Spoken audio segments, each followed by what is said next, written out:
Hello and welcome to another edition of the Blue and Gold Gridiron Show, where this week we're super excited to have one of the finest people around because he's an offensive line coach, and we know all of the offensive line coaches are fine people. Mr. Chad Johnson coaches at Neville High School in Monroe, Louisiana. Some of you may be familiar with. I love some of the stuff he posts out there on Twitter. He also has a ridiculously low-priced vault that has all kinds of great info for high school football coaches out there. We're going to talk a number of things, run game and offensive line play today, so really excited about that. But before we do, I want to take just a moment to remind everybody the Blue and Gold Gridiron Show is brought to you by School Funder. School Funder, the only online fundraising company in America that lets you keep all of the money your team raises. Coaches all over the country would never, ever in a million years even dream of giving away 20% of their wins, yet they constantly give away 20% of their proceeds in fundraising when they don't have to. Contact the good people at School Funder at schoolfundr.org and let them know the Blue and Gold Gridiron Show sent you, as it will help the show. While you're helping the show, our viewership has been climbing, but still trying to climb our way up on those subscriptions as well. So please, right now, hit subscribe. It's not going to get you any emails or any spam from me. All it's going to do is get you updated when we have brand new episodes. And those of you that follow the show know we drop our brand new episodes on Wednesday. We'll always have something.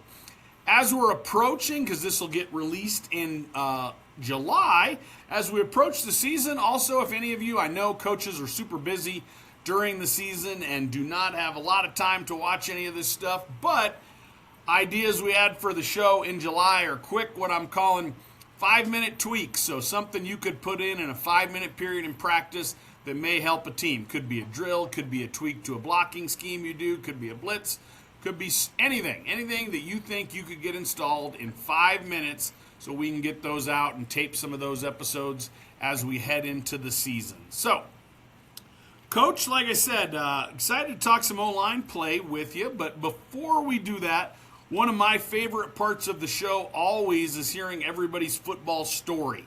I love that you're from Louisiana. Also, my best friend growing up, his family, big Louisiana folks. They LSU baseball, all sorts of stuff. His brothers ended up playing at Arizona State, but good folks. And every time I have been to Louisiana, I have enjoyed myself, and I've probably gained 5 pounds as well. So, anyhow, tell us a little bit about your football story, if you don't mind. Yes, sir. I appreciate you having me. School just winded down for us. I know this will air later, but so it's been kind of hectic, out here. But I'm glad to sit down and talk to you. I really appreciate it.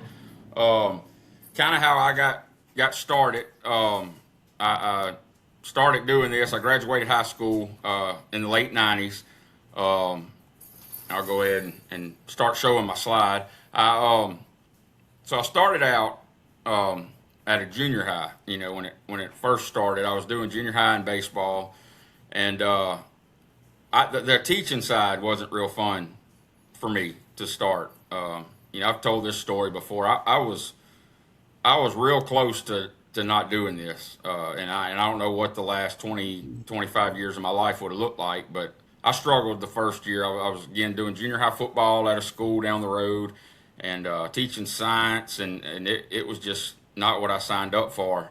And I was eating at a place, RJ Gators, they don't even have it anymore. But anyway, I was talking about, I'm finna get out of this. And one of the waitresses overheard me, and she said, my brother-in-law, no, my sister is at this school, this new school, up-and-coming school. It's called Delhi Charter School. And they're a 1A school, and they've never played varsity football. It's just starting, and they only have one coach in the whole program, and he needs help. And I'm like, I'll start tomorrow. Never seen the school or anything. So I called him, Brett Rayleigh, and went and talked to him. And it's exactly what she said. We were lifting weights in T. Porta buildings where there were holes in the floor. we didn't have a football field. They were building it when I got there. Didn't have a weight room. We were having to, like I said, in the porta building. They had a porta building for a locker room. Didn't have a baseball field. None of that. So it was starting from scratch. And you know, to be there for that, I always say that's one of the things that I never regret. That was pretty awesome. We were able to build the field, build the bleachers. I became head baseball coach, built the baseball field.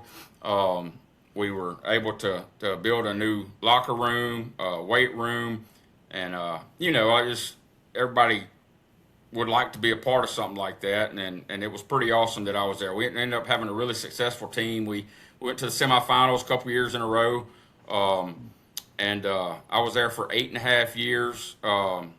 And before I left, I'd been OC.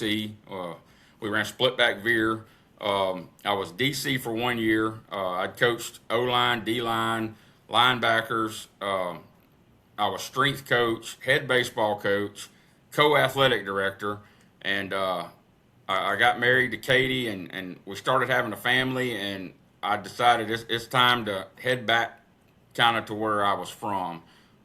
I did the head baseball coach thing, and I was ready to settle down a little bit. So talked to a guy over at Neville High School that I knew real good, and they had a job for me. Didn't even know what I was going to coach when I first came. I came to really start coaching baseball, and so I came over, talked to Coach Mickey McCarty, who's a big name here in Louisiana. He's won 4 state championships, but I started in the middle of between 2013 and 2014. So technically, I started in baseball, and my first season we went to the state championship game. We got beaten it, but we were state runner up.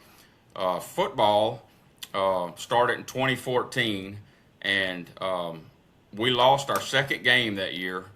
And then after that, we won 39 games in a row. 2 state championships, got a runner-up the third time. And I always say, I looked around and said, this is easy. Like, if I would have been at this school my whole life, no telling how many rings I would have. And this coaching's not very hard, you know. To say that, we haven't been back to the state championship since that happened. So I found out that it's really not as easy as it seemed back then. We had some really great players. Rashard Lawrence, who played defensive tackle for LSU and the Arizona Cardinals. Cavante Turpin, who is he's made the Pro Bowl a couple years with the Cowboys. Special teams player. He was a big part of that team. Just some really, really good players. I think we got 5 or 6 players floating around the NFL right now. The one that people ask me about the most is Will Campbell, the starting left tackle for the Patriots. He played line for me in 2021, 22. And then Lance Hurd, who started at left tackle for Tennessee last year. He's now at Kentucky. He'll be the left tackle for them. So in 2021, I had Will Campbell at left tackle and Lance Hurd at right tackle, 2 5-star Under Armour All-Americans. And we had a running back, A.J. Allen, who signed with Nebraska. So we were pretty good. Say all that to say, Neville brings in, we have some good athletes that come through here. I've been blessed with that, no doubt. But I will say, you know, as special as it was, those first 3 years we play in the Superdome where the Saints play. Those first 3 years we went to the Superdome every year, won the first 2, runner-up in the third one, and that was 2014, 15, and 16, and I haven't been back. I figured it up the other day. Out of the last 8 years, we've been to the semifinals, the game before, 6 times, and been real close, but we got beat 14-7 last year in the semifinals. Just hasn't worked out for us, and you know, we're getting hungry. You know, we talk about it a lot. It's getting to be where we got to figure something out, do something different, and you know, just keep going. But it's a school with a lot of tradition. We got 12 state championships total. I think we had one in every decade up, you know, starting in like the 40s. I don't remember all the logistics on that, but Very proud, great alumni. Couldn't be at a better place, So that's kind of what I do now. I coach softball for the last 4 years. I ended up doing track last year, and I think that's where I'm going to stick around for a while. I like it. But I coached the offensive line at Neville. Do you want me to talk some about the Gameday systems, or? Yeah, Coach, that's kind of first where I saw you. I loved some of the stuff you put on there on the Gameday system stuff, and I really like the simplicity at which it seems like you operate. One other thing I was going to say, my best friend that I alluded to growing up, his dad was really good friends with Louisiana coaching legend Louis Cook, so they grew up together. So anyhow, Coach, but yeah, please talk to us Coach about Cook is awesome, one of the very best ones, no doubt. Yeah. So the game day systems idea. So after the season this last year, I tell you how it all started. I told other people this, like, my brain's different than a lot of people's in that it never stops. I think all the time about how can I do this better? How can I get a leg up here?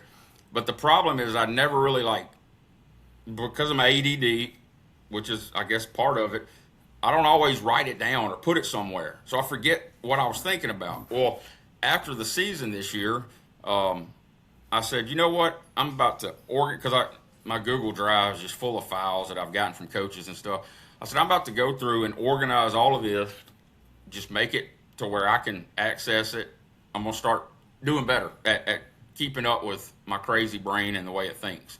So I did that. I organized it and did everything. And I decided I was going to get on Twitter. And I never really I'd been on it since 14, but I think I had like 400, 500 followers. And I said, I'm going to try to grow my following a little bit. I want to, kind of network with coaches more. I've never done anything, like that. I've been to some clinics, but never network online or anything. And I shared, I think it was an LSU clock management sheet that I had. And when I did, it just blew up. It had like 15,000 views and 500 bookmarks. And, I got to thinking, I was like, this is what helps coaches, myself included. And, like I said, the way my mind thinks, I'm always thinking of stuff like this. So I just started dabbling and doing stuff. And Chat GPT, I talk to it a lot. And we I figure out what I'm trying to work on. It's helped me a lot, by the way. But we came up, I don't even remember how, but I came up with these game day painkillers, which is stuff that coaches can use on game night or in practice. It's stuff that most coaches think about, but they've never wrote down. They don't have a set of rules for how they're going to do this and that. They might talk about it, but it hasn't been wrote out. When I started doing it, I was thinking a lot about first-year coaches, new coaches, because I remember how I was, where I was just trying to keep my head above water.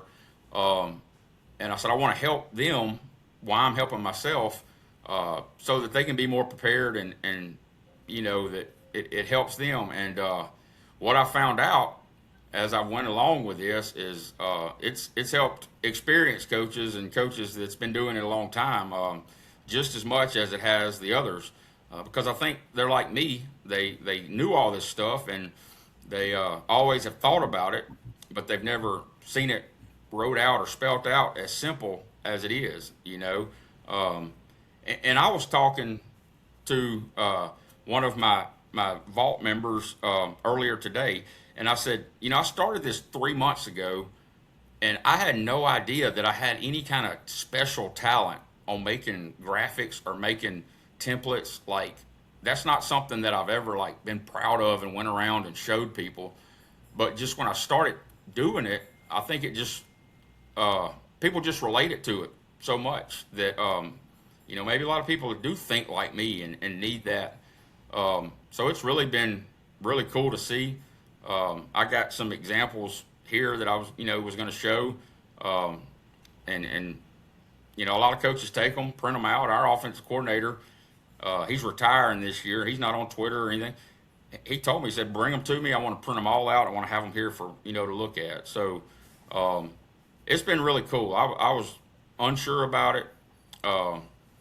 Really didn't think I was going to make any money doing it or anything like that. And I've been really pleasantly surprised. So it's, you said earlier, it's really a low price, right now for sure. And it'd have to go up at some point as it gets even more and more valuable. But in 3 months, I started February. I think it was February the 26th maybe. Was my first paid subscriber, and in 3 months, I've up to 1,900 subscribers and 420 paid inside the vault. I just got my 5th lifetime member today, who paid $200 for that, and they're set for life. So it's been a huge blessing, just awesome to see, and I hope it lasts for a long time, because I think it really helps, and people's ask me like, what if you run out of material? And I'm like, I don't really see that happening, because there's something new, a new angle and that comes up every day. And I might take something that I've already done and improve it and change the angle on it or something. So, like I said, it's just been really cool to see and do. And I think it's going to be something that's successful for a long time. Well, Coach, I've talked about on the show, one of our number one goals in doing this was, I am, by the way, I'm entering year 27 and have yet to be to a state championship game, so I am envious of you, and hopefully we can get there at some point. But one of our main goals was helping grow the profession, because I think people are well aware that there's a teacher shortage in the country, but I would say there's just as bad a young coaches shortage in the country as well. There doesn't seem to be as many young coaches as there was when I started, definitely. And that's something we want to help with as well. So take us through a little bit. I wanted to talk to you about drills, and I know you have a PowerPoint there, so you can kind of go through it and talk to us about it. But maybe talk how you, because one of the things I liked was how you, the simplicity in your drills, talking about drill and counter or drill and power or drilling inside or outside zone. So maybe talk to us a little bit about how you go about drilling some of these concepts. Okay. And yeah, I have some of that, some pies and stuff and how we do it in here. And I tell the kids all the time, and I'm transparent. Like, I'm simple-minded. I am not sitting here thinking of this complex way to do it. I'm thinking, but it's what's the simplest way to do it? What's the best, most proficient way that I can get this done? And I want to transfer that to the kids so that they understand it. And I do think I'm blessed in that, and that I can show them how to do it, and it makes sense, and it kind of clicks. And hopefully that's, what this stuff, a lot of this stuff does. So, like I said, when I started, and I had to blow up, some of these are not great images because this was made on a different document. But my first one that I ever did was 10 things that your O-line hates. And I don't know why I came up with that, or, but I was going to do painkillers and stuff that, that coaches need help with or want to know. And so that was the first one we came up with, was things that your O-line hates, late play calls. We said copying college or pro schemes. Just, I'm not going to go through every one of them, but you see them getting blamed for quarterback mistakes. Me and Coach Chip, I did a show with him, and we talked about that a lot. No praise, only criticism as O-lineman. We get that a lot, So that was the first one. We're on 32 now. I'm just going to take you through a few of them. Number 2, we said 8 things O-line coaches should relay to the offensive coordinator during the game. And I said this was important to me because I know what I do, but I've never written it down or had anybody tell me, like, I need this from you every single series. I go to the TV usually between series and talk to the coordinator then, but I've never been told what exactly do you need from me. So some of the things, that I came up with is, stuff that we know again, but it hasn't been written down. What's the O-line thinking? What's their confidence like? What run game suggestions based on how they're aligned? Tell me what plays we like. Are they tired? Do we need some subs in there? Is the tempo helping us? Is it hurting us? Again, these are real simple things that we already know, but for younger coaches especially, here's your list. Make sure that you're doing these things. And I'm going to skip through some. This was probably one of the first bigger ones that really took off.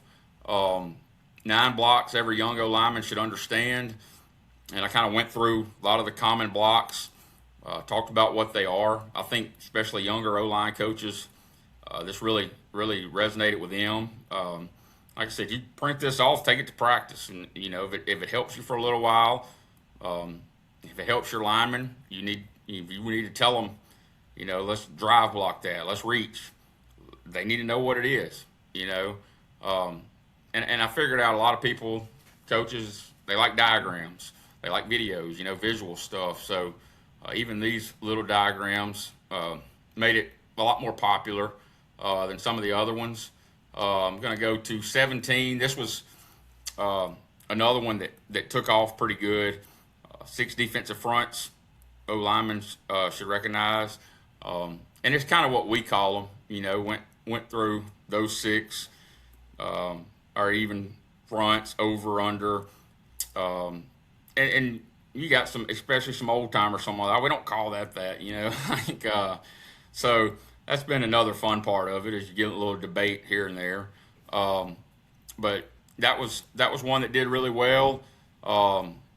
Went through some stunts, defensive line stunts, and what we call them, eat and text, then nuts and tongue with the inside stuff, and then the pirate and exchange off the edges. Again, I think there's, and you said it, it's simple. This is what helps with these a lot is a coach can look at it in 5 seconds and understand it. It's not a sheet that's going to take you 30 minutes to sit down and understand, which might be a lot more complex. But I think coaches want something that I can take now and look at, and it makes sense, and I can go apply it and use it. So I think that's one thing that makes them really popular. Number 22 is eight things great coaches do differently in practice. I think a lot of coaches want to know what do these coaches do different? How do they win all these games? And again, it's stuff that we've all heard, but here it is on a list. Print it off. If you do these things, you're going to be better. Script everything, film everything, coach on the run. That's one thing our coach is big on, is there is 0 wasted time. We're moving everywhere we go. Demand the finish, grade their effort, not just their execution. And one thing I put on the bottom, because our strength coach is big on it, is almost isn't good enough. When you do something, you either do it right or you do it wrong. It's not, oh, that's pretty good, that's not bad. It's you do the rep right or you do the rep wrong. And I think that was, that's important and something that we can use coaching the kids. I went to the defensive side a little bit here. I don't have a lot of defensive stuff, but I did coach linebackers for 4 years. Matter of fact, when we went to the Dome all 3 years, I was a linebackers coach. I wasn't no offensive line coach. So my first few years, that's what I coached. This is something we were big on with linebackers, is knowing the scheme, being able to read it, that first step, playing it. So, again, this was another one that was real popular amongst coaches. 32, I think this is the last one. I had a coach, one of our vault members, that sent me this, Coach Mitch Weiland.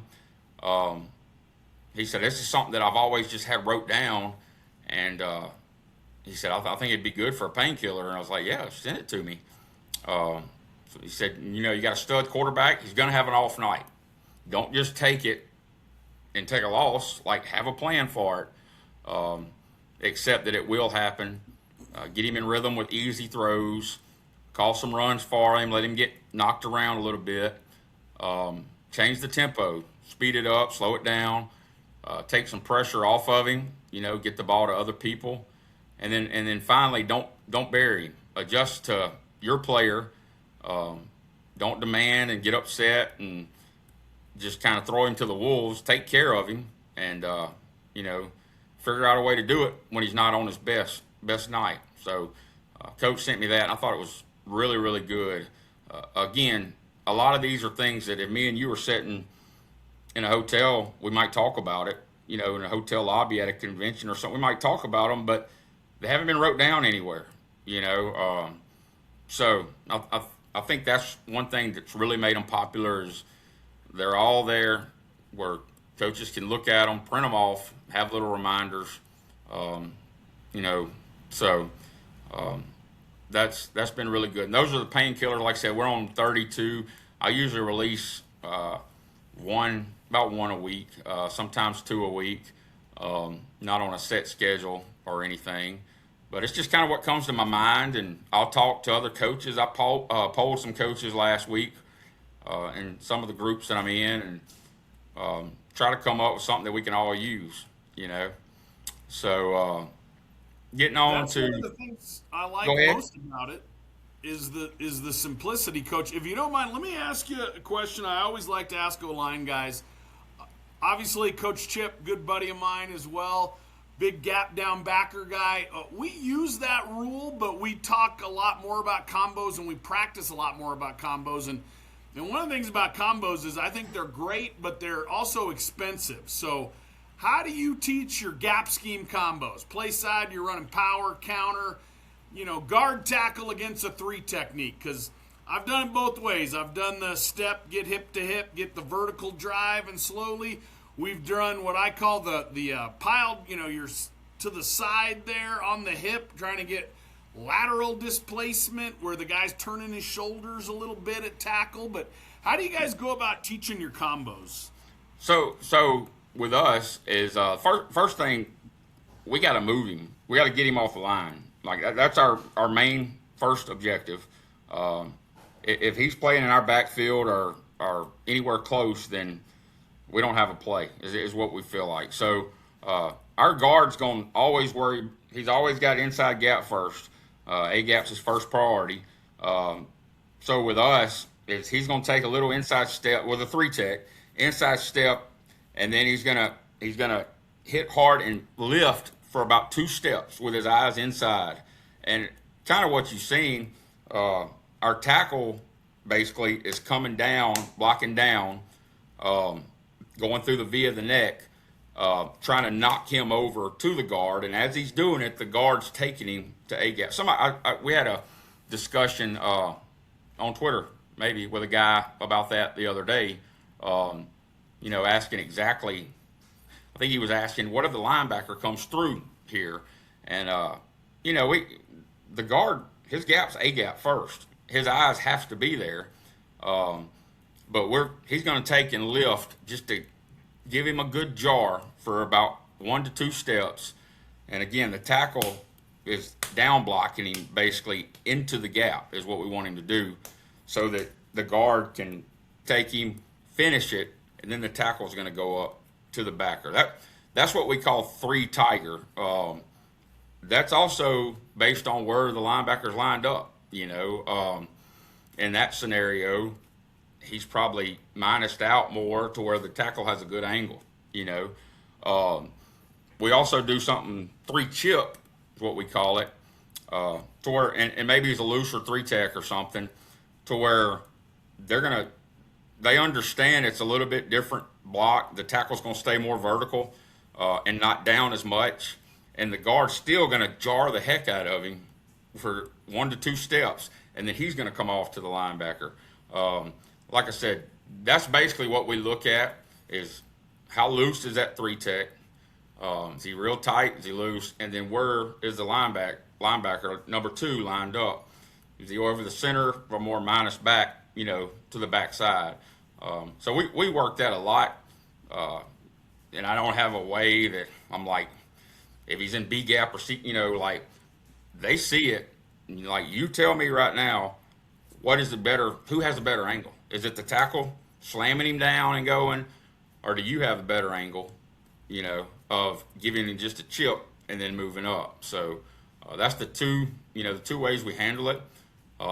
Personnel's another thing. If he's a dude that's going to play SEC ball, we're probably not going to get him moved to A gap from a 3 tech. So we will chip that. We're going to stay on him a little longer. Again, 1 to 2 steps, and then the guard's going to be the one that ends up, having to come off, because that tackle's not going to knock him into A gap. So is that kind of how y'all do it? Like, yeah, there's definitely some similarities there, Coach. Let me ask you this. You talked about practice structure and how you guys put together. Walk me through a typical indie session for you. Do you guys get some pre-practice time for your EDDs? Or walk me through some of your typical individual drills. Okay. Hang on just a second. Thanks a lot. Dog's kind of going crazy. I got 3 of them, Coach. No worries. Yeah. So I have some of that in here, and I'll kind of go through it. Okay, perfect. Let me do that. This is the vault, kind of what's inside. There's 9 folders and a whole lot more inside of there.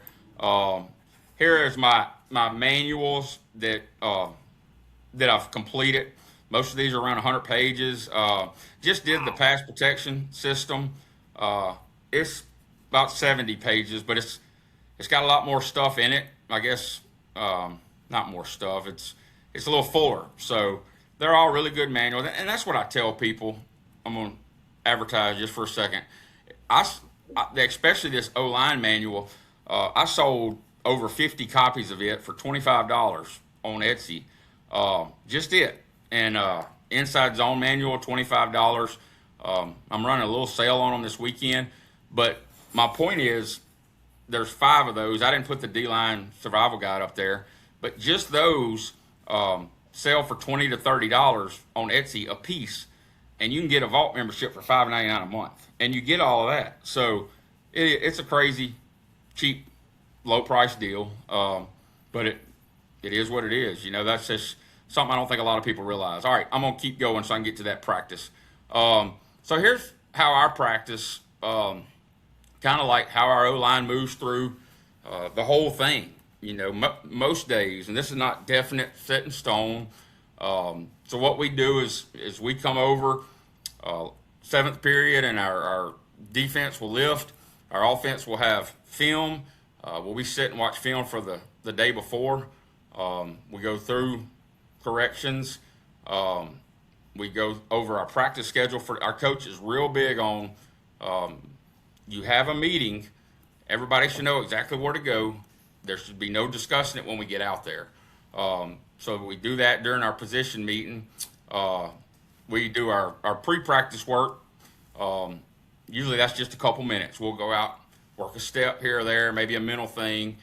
We stretch, and then we'll start our indie. And our basic indie, let me go. So like a normal indie session, which I think is what you was kind of asking, is we'll start on the boards most days. We'll do steps. Usually we'll do them first with just nobody there. Just we're stepping, concentrating on the lower half only. Go through our steps. And then if we have time, a lot of times in that allotment, we'll put a defender over there. I like putting them on a knee. I've seen a lot of people do that. We'll put the defender on a knee so that O-lineman really has to get low. Some people do it with a med ball, but he'll put his knee, on the board, and then as the lineman's coming through with his hands, he'll raise up. But it makes him initially, get low and stay low. So for the next few minutes of indie, we work on our solo blocks. They'll partner up. We'll go base, reach, down. I'm not big on all of them go at the same time because I don't know how anybody does that and coaches it. What I do a lot, and I don't remember where I saw it or got it from, was I I call it domino. You know, they're all lined up going, and I'm pretty energetic going when I'm out there, but I'm telling them go, go, go, go, and I'm walking right down the line, watching every one of them do it. I can see every rep, you know, and I can quick. Like I said, man, our practices we are moving so fast. There's no time to stop and talk and go through stuff. I can quick tell them fix this. You know, you're stepping in the wrong spot there. Fix your hands. But that's one way that I've always liked doing, and I think we get more out of that is that domino where I go right down the line. Go, go, go, go. It don't take long at all. It's not like I'm going one at a time real slow. So we do that, go through those. We film everything. Then we'll go to our combos. We'll work our zone combos, gap combos. If we get fold and cross, depending on what we're doing that week, or we really hadn't worked those in a while. But we'll work on communication. We do a lot of pod work. I'll show you the pod stuff here in a minute. Coach, I was going to ask you, because I've seen some of your pod stuff on there. Do you do your domino technique on your pods? Yes. I really liked your counter pods, and okay, perfect. Yes, for sure. You know, it's 3 of them going. And if we have JV guys going, it might be 6 groups, you know. But they line up, and they're about 5 yards apart, and I'm moving the whole time. So I'll walk right down the line, ready, go, ready, go, ready, go. And they're sitting there ready to go. But I don't miss a rep. I see every rep, you know.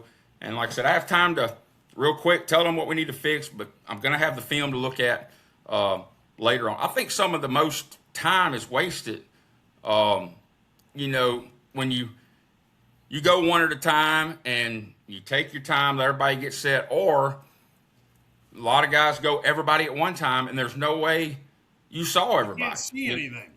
Yeah, unless you got 5 coaches, which is great if you do, but and I've done it that way, and people get away, or kids do stuff over and over that you don't see because they're going all at the same time, you know. So we do that, and I'll get to our pod stuff in a minute, and then the last part we'll do some pass set stuff, just some sets, vertical sets, quick sets. Kind of went through, and there it is. How we coach it, rapid fire reps, no standing around, we're going quick. We'll film it, correct it after. You know, I'll shoot them a message if I need to. Hey, look at this. You were doing this on these 2 plays.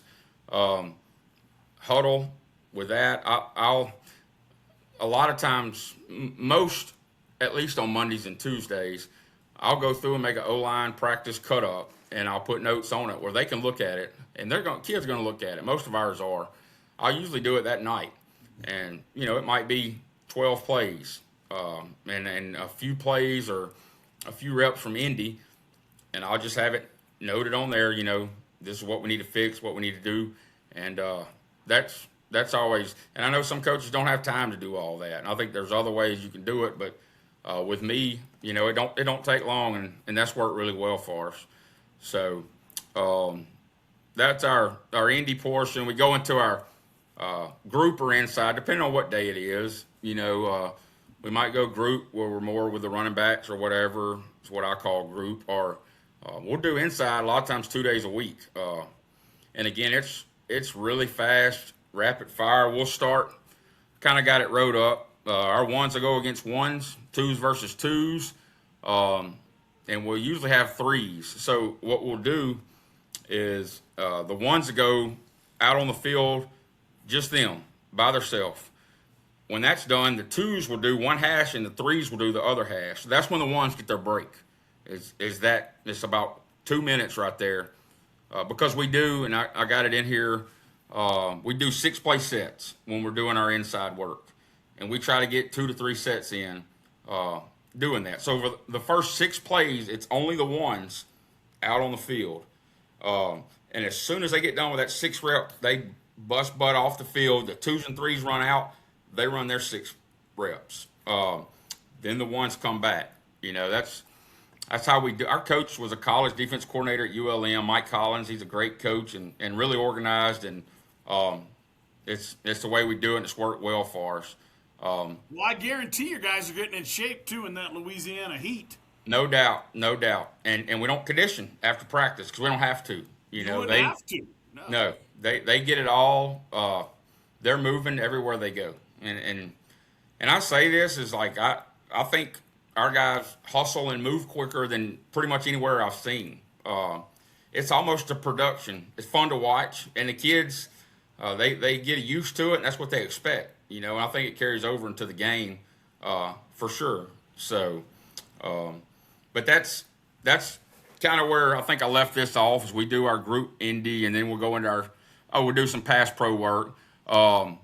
The pod work you were talking about, because I posted this the last week, kind of been going through some of it. So, and I talked to another good friend of mine, Coach. He said, man, I'm glad you posted that. He's like, that's going to help me a lot. I said, what I've always done is, like, not every day, but the days I wanted to use it, I'd figure it out and write it down on a piece of paper. And I'd have it when I went out there. And then when I'd come in, I'd throw it in the trash, And he said, man, I did the same thing. Like, how are we going to split this up today? I said, well, now it's on a drive, and we can print it off and have copies. And so that's why I did it. Inside zone was kind of the easiest one, and that's probably what we run the most. So, but this is how we would pod up, and this is just when it's in Indy, when it's just offensive guys. So we would have what we would do is our left tackle and left guards would all go to the left hash, and the ones would be up running the play, and the twos, threes maybe, they would be at tackle and backer right there. So these would be ones, these would be twos. These would be ones, center and right guard. These would be twos. These would be ones, right tackle and tight end. These would be twos. And if we're working on, I coach them up on let's make them work, give them some resistance. If we need to move them or slant them, or I just drew them up here. If I need them in a head up two, whatever it is, I can do it that week. But this is an even front, and then we got an odd front down here. Now this is an under front. So if we need to change it to more of an overlook, then I would just move him down to a 2-eye or even down more. But this is a good way for us, especially during the summer. We're going to go in, we're going to get work. We're working on our backside, what we call our double combo with our left tackle and left guard. Working on our ace with our center and our right guard, and then our tray with our right tackle and our Y. Then we'll go left with the same people. And again, like you said, we're going domino, rapid reps, and then we'll bump them down to an odd. When we go odd front, the tight end's got to come over here to the left tackle. So now we'll have our triple on the backside, have our single, and then we'll have our deuce call on the front. And the kids, this is the bait, because we run a lot of inside zone. They learn these pretty quick, and they know how they need to set up, what they need to do. And like I said, depending on who we're playing, I'll stand behind our offensive guys, and I might need to, ask the defensive guys, give me a movement here, a movement there. But this is just the way that I learn the best, and I think it really helps when you can break it down into 3 parts. You take a play and break it into 3 parts, you can really see some technique and see how people are, doing what they're supposed to do a lot better than you can running the whole play with all of them in there. Coach, I love this. I'm definitely stealing the domino stuff, because I can envision how, and I don't know if you can do a game day systems on that, but you filming yourself practicing it would get a lot of offensive is interested too, because I'm looking exactly, and this is the one that really drew my attention because we're a big counter team, was the counter pod stuff. Yeah, and this one, the gap scheme stuff takes a little more thinking sometimes, and this is the ones where I would really sit down and draw it up, and like I said, I would come in and I'd throw it away. This is, and I said that this is one way to do it. There's other ways, depending on what defense front you want.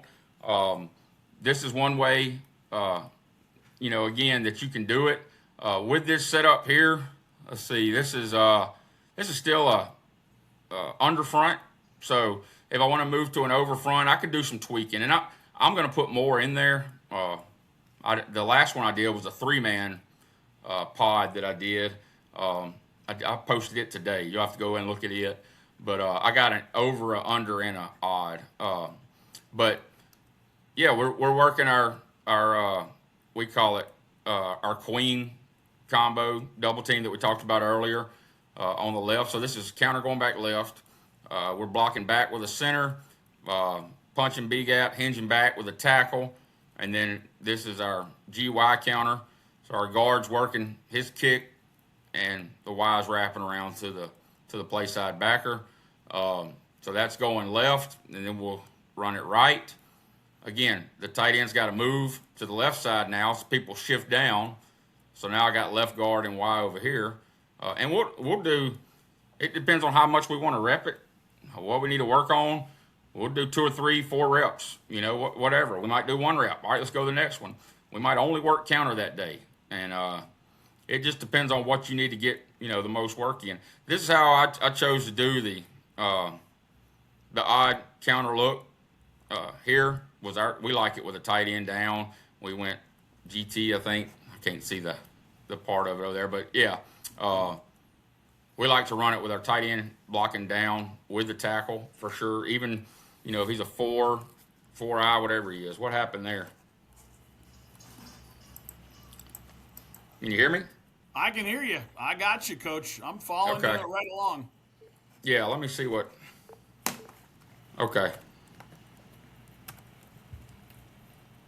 I am all in on the counter pods. We're definitely going to be stealing that. That's some good stuff. And you did one on power pods. My screen kind of went away. We can still talk. Yeah. I said my screen went out. There it goes. I was going to say we could still. No worries, Coach.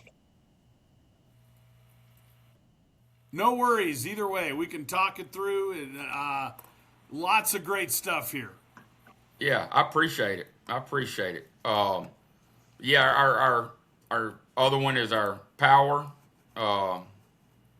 which is the same look. I have it posted. People can go and look at them on there on our power stuff.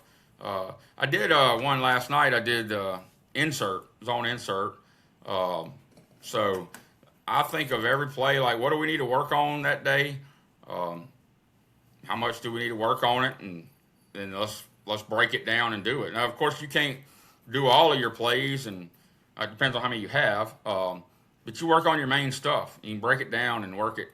You dissect it, and especially filming it, moving fast. I think it really helps you get good reps and be able to see everything. So it's been real good for us, no doubt. Well, Coach, I appreciate very much you taking the time to get on here with us. Before I let you go, I got one quick question. You talk about on your stuff having answers for different blitzes and things. As a gap scheme team, and maybe because you guys run a lot of inside zone, that doesn't bug you as much. But what are some of your answers when a team's bringing the house all the time? When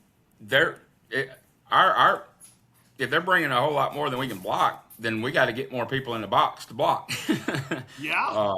That's my deal. I'm a Big 12 personnel guy. That's what I like to do. Our quick game, we like to always have answers to whatever it is that they're doing. I think you mentioned to me, we're running counter and they're squeezing the heck out of it and giving us a lot of fits, then we got to put a tackle on him to block him and fold our guard up inside. Or one thing that I know there's a better name for it, but we really coach our play side tackle up to show pass and then get to the backside. I call it shop. It's show pass. We work it a lot, with the even front. Especially if there's nobody in B gap, that tackle, he's going to take a step back and throw a quick hand up. And when he does, we got some of the best ends in the state. They're immediately going to turn to pass rush, and we're going to come kick them out. You know, when you said something to me about that, that's the first thing I thought of is we got to coach our tackles up to sell it. It's an influence trap is what it is. You know, Coach, I like your verbiage there. Shop. I'm stealing that too. Show pass. try to make it easy, Coach. I know there's a more scientific name, but show pass is shop. That's what I like about it. Our kids will remember shop. Hey, you got an empty B gap here. Let's shop this. Yeah. All right. No and, reason. and go from there. So, No reason to be in a hurry. So, yes, sir. yeah. So, Absolutely. Well, Coach, like I said, I really appreciate your time. I've enjoyed the heck out of following you. And if there's you have any closing thoughts, let us know. But if not, I'll continue following you, and I will certainly wish you guys great luck during the season as well. But thank you so much for coming on, Coach. I'm really thankful for you having me, and I'll just finish out with check out my Substack, my game day system. It's Gameday Systems. I had it on the PowerPoint, but it's gamedaysystems.substack.com, and you can sign up for free and just look around if you want to. But if anybody has any ideas or anything they would like me to look at doing, just send me an email, and I'll be glad to take care of it. So I really appreciate you having me on, and I will talk to you later on. Thanks a lot, Coach. We'll see everybody next time for another edition of the Blue and Gold Gridiron Show.